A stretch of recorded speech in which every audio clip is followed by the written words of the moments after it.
Hey friends, are we ready to read our story for today? Today we are reading The True Story of the Three Little Pigs by A. Wolf, as told to John Sheska and illustrated by Lane Smith. What does the illustrator do? What does Lane Smith do for this book as the illustrator? He writes words. Does the illustrator write the words? Pictures. He does the pictures, right?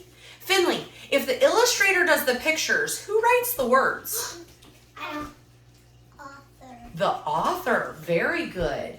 Now, Angus, I said the name of the story that we're going to read is The True Story of the Three Little Pigs. What is the name of the book called? What's another word for the name of the book? The title. The title. Very good. And this big front page right here where we find all that information, what is it called? Front cover. The front cover. And Finley, what's this part of the book that holds it all together? The spine. The spine. And if we have a front cover, then we have a Back cover. back cover. Very good. I'm glad you guys remember the parts of your book. So today we're reading The True Story of the Three Little Pigs. Do you guys know the original story of the Three Little Pigs? Are you sure? I've heard some of them. You've heard some of them? Well, let's hear how this story goes. Everybody knows the story of the Three Little Pigs, or at least they think they do. But I'll let you in on a little secret. Nobody knows the real story because nobody has ever heard my side of the story. I'm the wolf, Alexander T. Wolf. You can call me Al. I don't know how this whole big bad wolf thing got started, but it is all wrong. Maybe it's because of our diet. Hey, it's not my fault wolves eat cute little animals like bunnies and sheep and pigs. That's just the way we are. If cheeseburgers were cute, folks would probably think you were big and bad too. What do you guys think diet means right here? I know. What does it mean? It means what you eat, otherwise you stop eating the thing. Okay, so you think it can mean different things? So one thing that it can mean is it describes what you eat, right? What we eat. So if we eat plants and animals, what are we? Omnivore. Omnivores. But Alexander T. Wolf here, he eats animals, like bunnies and sheep and pigs is what he says. So if he eats just animals, if he's just a meat eater, what is he? I know. What?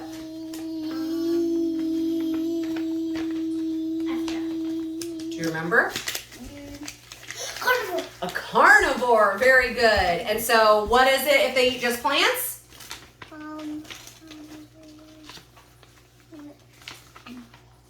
Carnivores eat animals. Omnivores eat both. Herbivores eat plants. Right?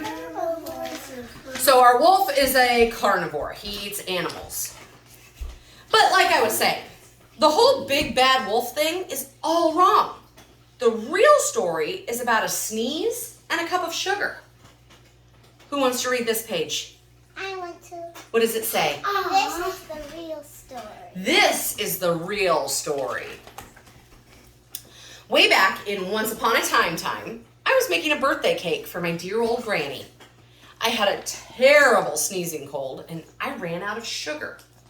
Now, we're talking about words that have different meanings. What do you think the word cold means when the wolf says, I had a terrible sneezing cold? Angus, what do you think cold means? What do you think cold means?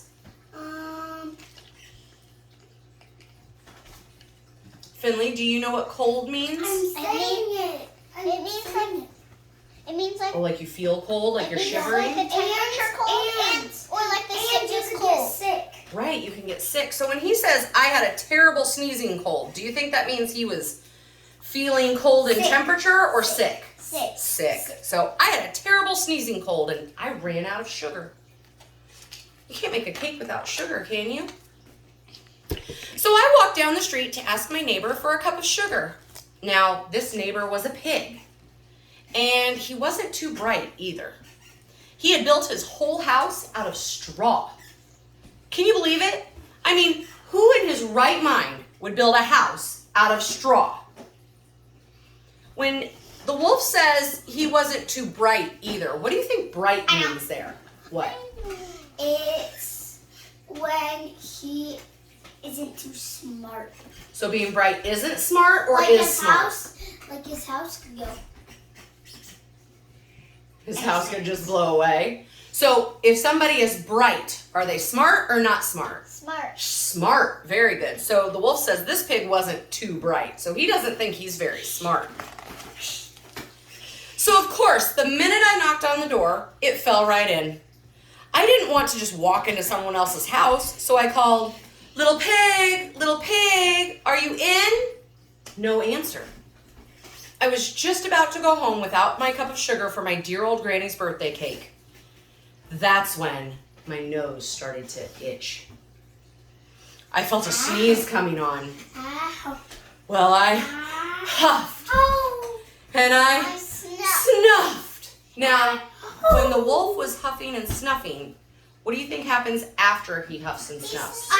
He blows the house down. He sneezes, and you think when he sneezes, he blows the house down? Yeah, I know it. Let's see. So he huffed and he snuffed, Yeah, and I achoo! Sneezed a great sneeze. You're right. It looks like he blew the house right over. And you know what? That whole darn straw house fell down. And right in the middle of the pile of straw was the first little pig, dead as a doornail. He had been home the whole time. It seemed like a shame to leave a perfectly good ham dinner lying there in the straw, so I ate it up. Think of it as a big cheeseburger just lying there. Do you guys think that the wolf was wrong for eating the pig? No, because No? it's his diet. Because that's just what he eats, so it was okay to eat him? Do you think it made a difference that he was already dead or that he was alive? No? Okay, Just well, a little difference. a little difference? Because they're neighbors. Like a giant difference. Okay. Let's see what happens. Because you're dead. I was feeling a little better, but I still didn't have my cup of sugar. So I went to the neighbor's house, the next neighbor's house. This neighbor was the first little pig's brother. He was a little bit smarter, but not much. He had built his house from sticks. I rang the bell on the stick house. Ding dong. Nobody answered. So I called, Mr. Pig, are you in? He yelled back, go away, wolf. You can't come in. I'm shaving the hairs on my chinny chin chin. I had just grabbed the doorknob when I felt another sneeze coming on. I huffed, and I snuffed, and I tried to cover my nose, but I sneezed a great sneeze. And you're not gonna believe it, but this guy's house fell down just like his brother's. When the dust cleared, there was the second little pig, dead as a doornail. Wolf's honor. Now, you know food will spoil if you leave it out in the open, so I did the only thing there was to do. I had dinner again. Think of it as a second helping. I was getting awfully full, but my cold was feeling a little better. And I still didn't have that cup of sugar for my dear old granny's birthday cake. So I went to the next house. This guy was the first and second little pig's brother. He must have been the brains of the family. He had built his house out of bricks. Now, before we go on, can anybody remember what the first little pig's house was made of? Angus. Straw, and then Just the first little pig. What was the first little pig's house made of? Straw. Finley, what was the second little pig's house made of? Sticks. Sticks. Good This one remembering. is made out of brick. And this guy is brick. I knocked on the brick house. No answer. I called, Mr. Pig, are you in? And do you know what that rude little porker answered?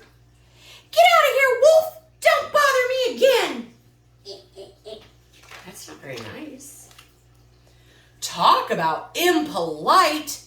Who can tell me what impolite means? Angus. Rude. Rude. And impolite. Impolite means rude. That is an excellent synonym for impolite. Rude. If somebody's rude, what's another way to describe that, Finley?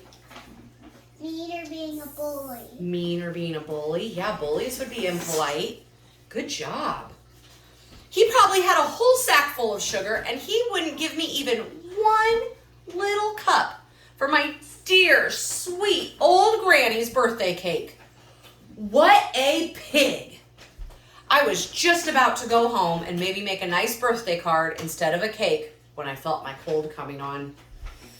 I huffed, and I snuffed, and I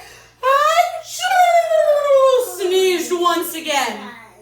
Then the third little pig yelled, "And your old granny can sit on a pin."